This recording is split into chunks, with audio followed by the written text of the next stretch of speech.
हम सब के बचपन में कोई ना कोई खिलौना या गुड़िया ऐसे जरूर होती है जो सबसे खास होती है, हमारी सबसे अच्छी दोस्त। लेकिन आज हम जापान की एक ऐसी सच्ची घटना के बारे में जानेंगे जिसे सुनने के बाद शायद कोई भी किसी गुड़िया को फिर से अपना दोस्त नहीं बनाना चाहेगा। एक बच्चे और उसके पसंदीदा खिलौने का रिश्ता बहुत ही अनोखा होता है ना? वो सिर्फ खेलने की चीज नहीं होती, बल्कि एक साथी बन जाती है। हर खेल में, हर राज में वो साथ होती है। लेकिन क्या हो अगर वही प्यारा सा खिलौना किसी के सबसे बड़े डर की वजह बन जाए? क्या होगा अगर वो दोस्ती एक कभी न खत्म होने वाले भयानक सपने में बदल जाए? तो चलिए इस कहानी में और गहराई से उतरते हैं। इसकी शुरुआत होती है साल 1918 में। 17 साल के एकिची सुजुकी और उसकी बहुत ही प्यारी छोटी बहन किकुको के साथ। सुजुकी परिवार की आर्थिक हालत बिल्कुल भी अच्छी नहीं थी। वो बहुत गरीबी में जी रहे थे।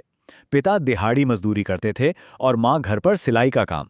ऐसे में जब छोटी सी किकुको ने अपने चौथे जन्मदिन पर एक गुड़िया की जिद की, तो ये उसके माता पिता के लिए लगभग नामुमकिन था। लेकिन उसका बड़ा भाई एकेची अपनी बहन को उदास कैसे देख सकता था।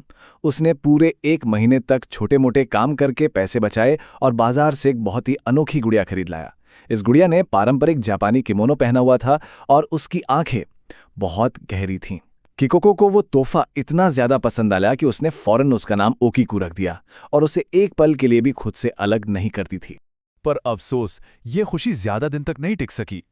कुछ ही वक्त बाद किकुको को मलेरिया हो गया और उसकी मौत हो गई। अपनी आखिरी सांस तक उसने उस ओकीको गुड़िया को कसकर अपने सीने से लगाए रखा।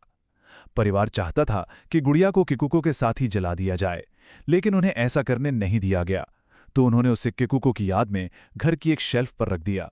और बस यहीं से एक परिवार के दुख और मातम की कहानी ने एक भयानक और लौकिक मोड़ ले लिया।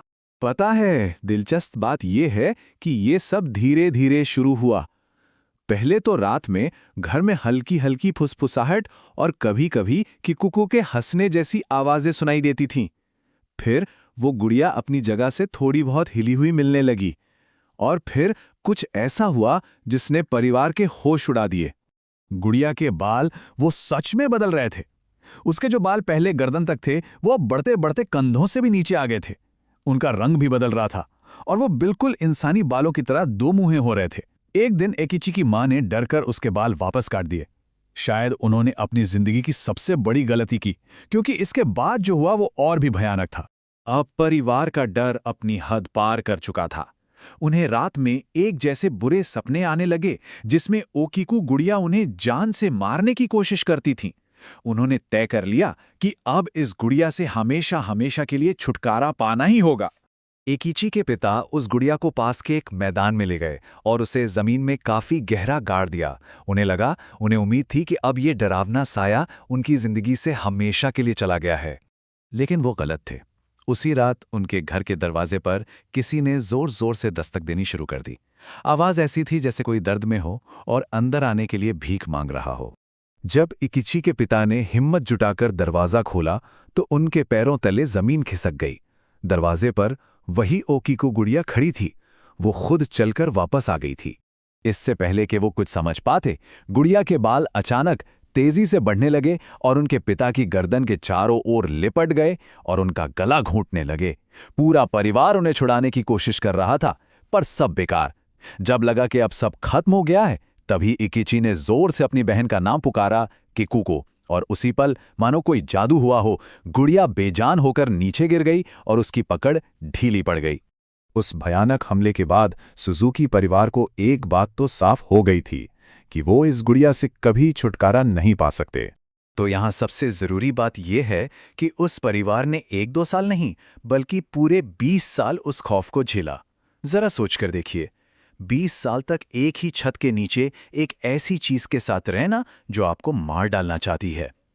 परिवार हर दिन इसी डर में जीता था, खासकर किकुको के जन्मदिन के आसपास, जब ये अजीब घटनाएं और भी बढ़ जाती थीं। आखिरकार 20 साल बाद परिवार ने हार मान ली। उन्होंने अपना घर छोड़ दिया और उस शापित गुड़िया को हमेशा के लिए जापान के एक बौद्ध मंदिर मन्नेनजी के भिक्षुओं को सौंप दिया। तो चलिए अब आज के समय में चलते हैं और देखते हैं कि लगभग 100 साल बाद उस ओकीकू गुड़िया का क्या हुआ।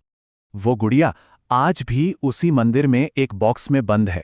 लोग उसे दूर से देख तो सकते हैं, लेकिन उसकी तस्वीरें लेने की सख्त मनाही है। कहा जाता है कि उसके बाल आज भी बढ़ते हैं और मंदिर के भिक्षुओं को समय समय पर उन्हें काटना पड़ता है।